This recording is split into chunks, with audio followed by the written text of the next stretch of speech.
kulisimanga ekusendleni ngegama lenkosi uYesu. Sikhangela incwadi kaJohane isahluko sesithathu. Ngoba ke sifundele incwadi. Uma umuntu ujikeleza leBhayibheli lena ngenjongo le uThixo afike phambi kwethu. Uthetha ke ngenjongo yokufuna okanye ukuqwalasela indlela uThixo asebenza ngayo mayelana nokusindisa kwakhe umuntu. Now, uma uyaphawula ukuthi iprogram yaphayizolo phansi i-90-something% yayo yongamelwe program yokusindiswa komuntu. Na into ethetha ukuthi ke ubukhulu bomsebenzi owenziwayo ezulwini ukuthi umoni makabuyele ekhaya kanyoni akasindiswe. Now into emangalisayo ke kuyo yonke lento ukuthi indlela uThixo ayenza ngayo lento yona nto kufuneka ke siyiqwalasele ubukhulu beNkosi. Now iBhayibheli into yokuqala ezawuthi ke umoni uthandiwe. Ngamanye amazwi oyena muntu obalulekileyo ngaphezu bonke abantu ngokwezulwini ngumoni. Now ke mhlambe ke not umoni in a sense ukuthi uThixo justified ukuba umoni makaqhubeke ngelife yakhe yokuba abe ngumoni, but eyona njongo enkulu ukuthi izulu lelahlekelwe ngomuntu oyewawa. So ke izulu ke umsebenzi omkhulu ukuthi umoni makabele pha. So the entire program yaphayizulwini has got to do no more. Now ke izulu ke mali leqala nalo moni okanye ufuna lo muntu babuyele ekhaya. Indlela elisebenzisayo yile umoni into yokuqala ukuze acenge ukubuyela ekhaya kufuneka athande. Now ke masifunda iBhayibheli izawubonisa ukuthi isono yi-enemy enkulu kaThixo. So automatically umuntu attached naso uba yi-enemy yezulu. But very funny masifika kule part umoni uyathandwa even though ke engumoni. Now ke abantu mabeyitolika kakuhle kuzawuthiwa ke God will hate the wrong but love the sinner. Athande lo muntu. Now ke indlela lo muntu athandwe ngayo kuyofuneka ukuthi izulu lingene kwi-expense. Now i-expense ezulu ke has got nothing to do with the rents. It has got nothing to do with the dollar. It has got nothing to do with the euro okanye ezinye currencies umuntu ocinga ngazo esikhona emhlabeni. But you know umuntu uthengwe ngobomi basezulwini. So ngamanye amazwi umoni uthengwe ngelife, but ke not a human life, but ke i-life yokuthini. Now ke abantu ke emhlabeni abamele izulu, which is lento endithetha ke ethi ukuthi ke wonke umuntu oatacha i-life yakhe noKristu kuba ngummeli wezulu. Now ke elibandla eli andikholwa ukuthi yaba lelo kuphela elimele izulu emhlabeni. Kum nabani na oatacha i-life yakhe noKristu, he becomes the ambassador, uba ngummeli wezulu. Mhlambe kwami kuthuba ke sihambe silokhu sithethe ngezi zinto. But now once ke siba ngabameli bezulu kufuneka into yokuqala sikhumbule ukuthi ke umoni uyacengwa, and umoni ucengwa ngothando.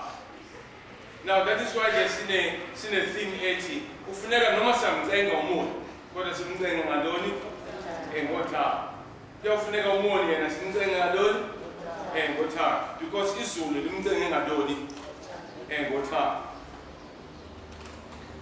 Now kule viki iphelileyo besipha eJohannesburg ukukhona ke i-graduation.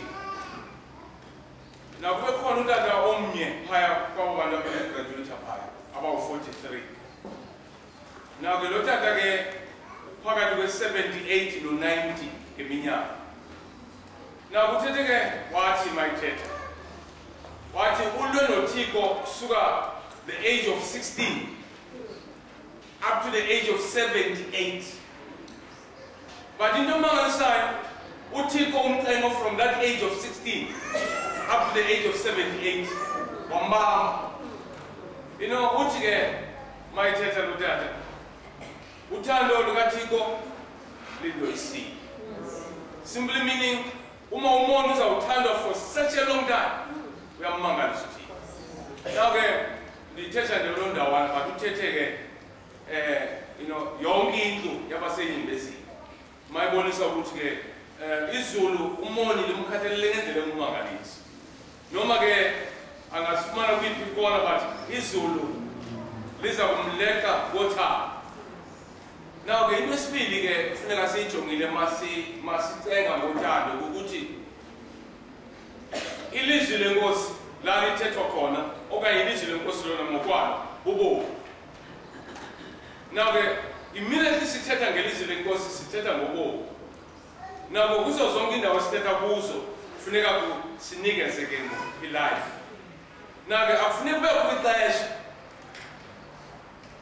last uthetha ilizwi lenkosi ngokuzama ukuthi silungisa umoya. Funeka sithethe ilizwi ukuze ilizwi elo liphilise ntoni? Yeah, now ke ukulexesha ke kukhona ingozi yokuthi uma abantu bethetha ngelizwi lenkosi bafuna ukulungisa umoya. Kanti funeka kuthethwe ukuze umoya enze njani? Aphile. Now ke immediately sawuthetha ukuthi umoya aphile. Lo nto uyawusibuyisela kwingqondo ethi njengoba ndithetha nje nawe ndithetha ndikwisimo saloni somoya.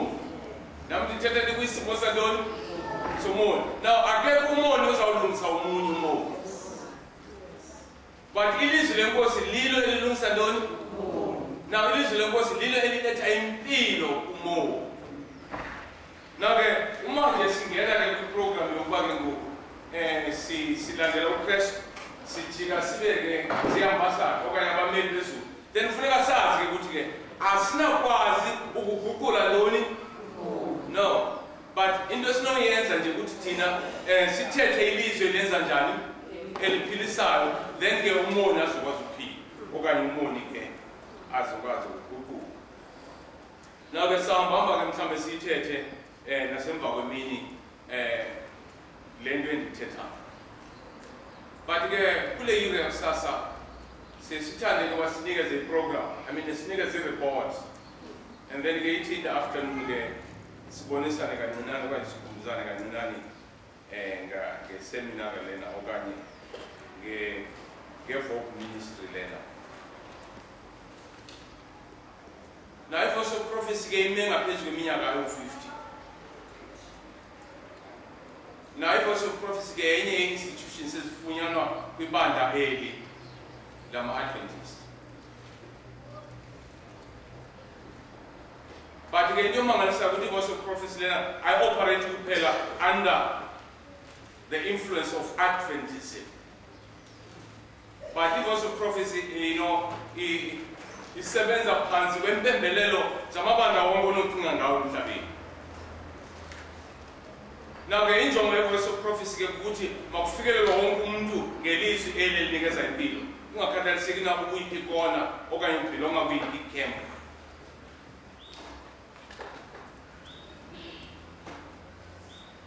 Now abantu abasinabo ke ngoku ndithetha nawe abakwi-60 bangaphezulu kwi-20 okanye kwi-20,000 mandibe ngolosa. Bangaphezulu kwantoni kwe-20,000.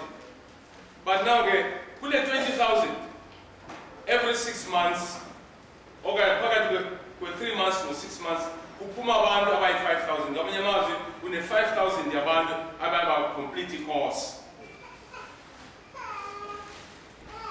Now thetha ukuthi ke you know ngonyaka izawuphuma i-10,000 yabantu abacomplete i-course. Into ethetha ukuthi ngonyaka i-10,000 yabantu bazabe bevela izwi likaThixo kakuhle ngendlela izulu lifuna ngayo. Ngamanye amazwi